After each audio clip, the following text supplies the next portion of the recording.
I'm Dr. Vanita Rattan. I'm a doctor, but I'm also a cosmetic formulator specifically for skin of color. So today's video is about the top 5 winter skincare mistakes that we're making. Now what happens is in the winter, our skin actually is subjected to more environmental stress because not only do we have central heating, but then we go outside and we have wind hitting the skin, or you may be in an area that snows. So actually the skin is constantly going between central heating and being very cold outside and being wind whipped, basically, especially if you live in the UK. And so your skin actually starts to become drier and duller, because what happens is you have increased transepidermal water loss. So that's basically water evaporates from the skin, and when that happens, the top layer of skin there's less space between the skin cells and they start to compact, they start to curl upwards, and the skin just generally it feels a bit rougher, it doesn't look as flawless. It tends to look like it's aged, and so it's just it's not often your best skin over years. But there are some things that we can do, and there's some common mistakes that I see being made when it comes to skincare in winters, which is why I thought today's video really was important. So if that sounds good to you, give me a thumbs up. Let's dive right in.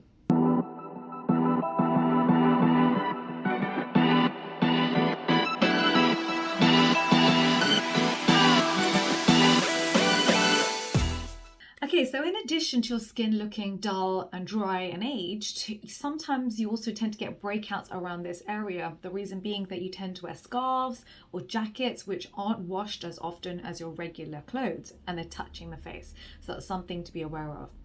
Now with your skincare, there are certain categories of ingredients that you need to look for to make sure that your skin is getting everything that it needs. So number 1, you want to make sure that you're using humectants. Humectants are water magnets, things like glycerin and urea. Because the skin is looking duller, you also want to use tyrosinase inhibitors, so things like niacinamide, tetrahexyl decaloscorbate, or vitamin A. You also want to make sure that you're using ceramides in your moisturiser, and make sure the moisturiser is NAF safe. No denatured alcohol, which can dry the skin, no fragrance, which can sensitize the skin, and no essential oils, which can also sensitize the skin. Fragrance can also lead to contact dermatitis. So you definitely don't want those things to be happening in the winter especially. So make sure your moisturizer has ceramides in it and is NAF safe, because especially as we age, we lose ceramides in our skin, and already our skin dries, especially after around the menopause age. Now, because of this change of environment, your skin is going through chronic inflammation. So you want to use anti-inflammatories to keep it as calm as possible. So ones that I love would be things like allantoin, panthenol, aloe. So look for some of these ingredients in your skincare. So mistake number 1 is using a face wash that is too harsh and that strips fats from the skin. After you wash your face should feel supple. It shouldn't feel dry, tight, or squeaky clean. These are not things that you actually want your skin to feel. You want your skin to feel young, rejuvenated, hydrated. So I always opt for a micellar gel wash in order to do that rather than a foam wash. So the ones that I love are the simple micellar gel wash. It's got no actives in it, and it's just a basic good gel wash. The second one I like is Hyrum Selfless Gel Wash, which has got centella in it, which is anti-inflammatory, so I like that. And obviously the Dr. Vanita Rattan range is coming out, and the Micellar Gel Wash has got anti-inflammatories, niacinamide, antioxidants, derm stim for stimulating collagen. So that's more if anti-aging is also one of your issues. So pick whichever wash is best for your skincare concern. The second mistake is that people tend to exfoliate more because of the dull skin. So they think, let me just, rip it off, whether it's with a physical scrub or a chemical scrub, and then, my skin will glow. But actually you want to do the flip side of that. You want to hydrate more than exfoliate, because you've lost water. The reason it's looking dull is because you've lost water molecules from the top layer of skin. So actually you want to use humectants, water magnets, to hold water in that top layer of skin. So what you want to look for basically are humectants and antioxidants, because that also mops traps up free radicals that damage collagen and lead to your skin looking like it's aging. So those are key ingredients. With your antioxidants, make sure that it's in an airless pump and that it is in combination. So for example, when I made the antioxidant power serum, we used retinol palmitate, tetraxyldecylascorbate, coenzyme Q10, and niacinamide, because it was important for us to use them in combination. So for example, when we formulated the Dr. V Antioxidant Power Serum, I put in a combination of vitamin A, vitamin C tetraxyldecylascorbate, vitamin E, coenzyme Q10, and made sure it was an airless pump so that no light could get through. Because don't forget, your antioxidants are unstable and they break down in oxygen. So avoid purchasing antioxidants that are in a pipette or where there's oxygen or light that's able to hit the antioxidant, because you don't actually know whether what you're putting on your face is effective or not. It's also a good idea to switch to a fattier moisturiser in the winter, because if you, generally I'm not a fan of lotions anyway, but if you've been wearing a lotion, especially over the summer, lotion tends to have a higher water content, and so water evaporates. You want to wear a thicker moisturiser which has more fats in it in order to essentially mimic your skin, because your skin is a waxy layer, it's just a fatty layer. We want to create a second skin in order to trap water, because no matter what you do, water is trying to escape your skin through evaporation. So go for things like Cetraban, CeraVe, or our Cera-Pep that's coming out as well. I also recommend in the winter to use a barrier oil on the face at nighttime after you've moisturized.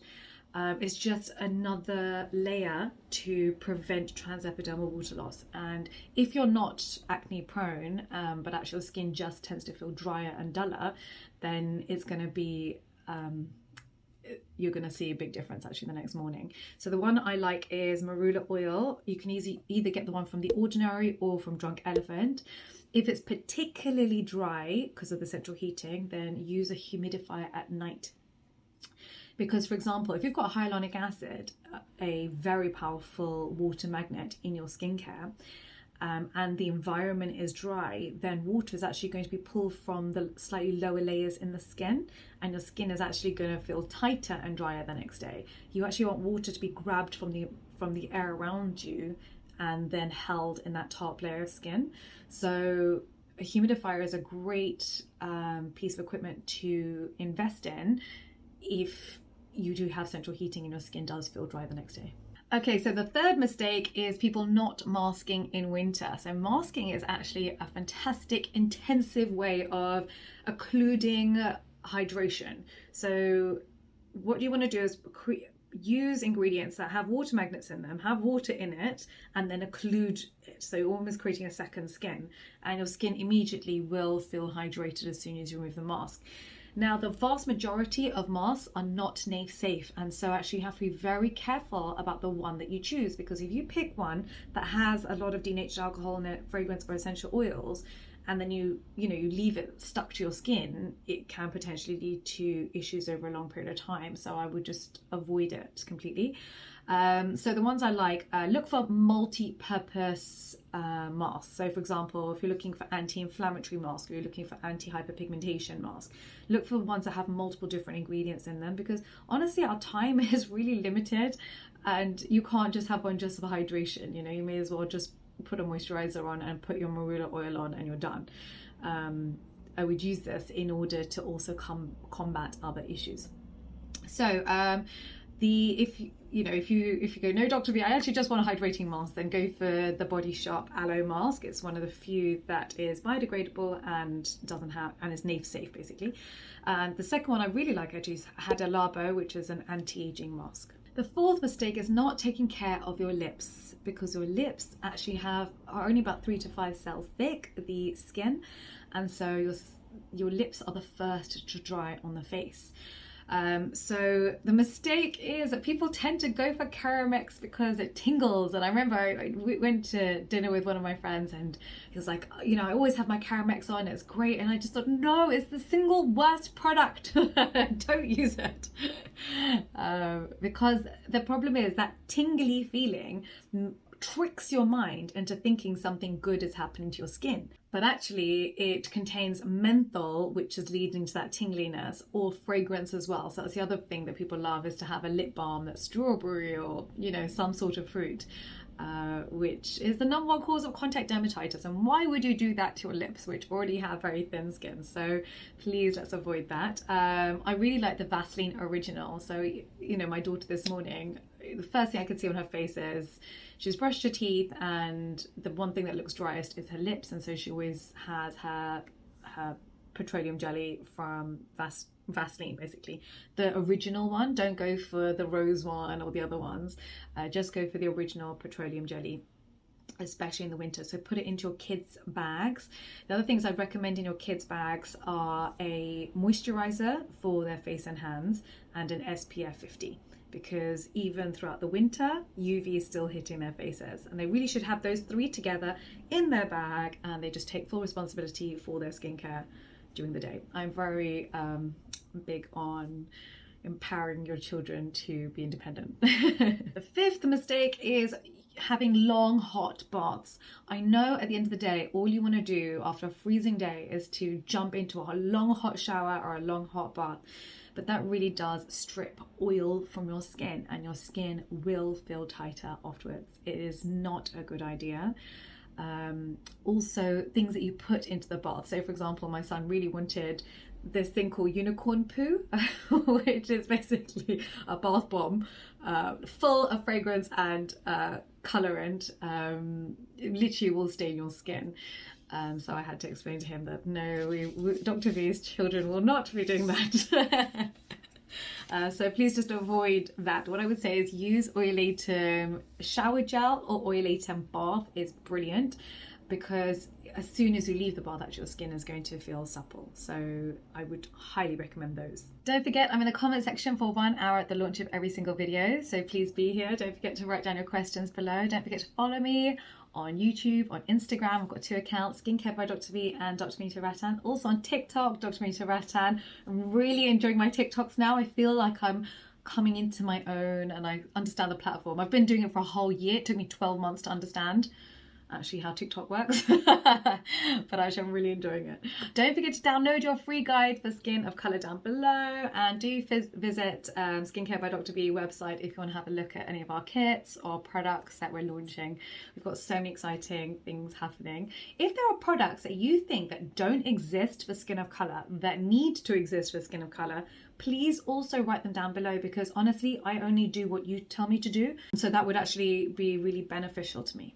I appreciate it so much, and I'll see you next time. Bye.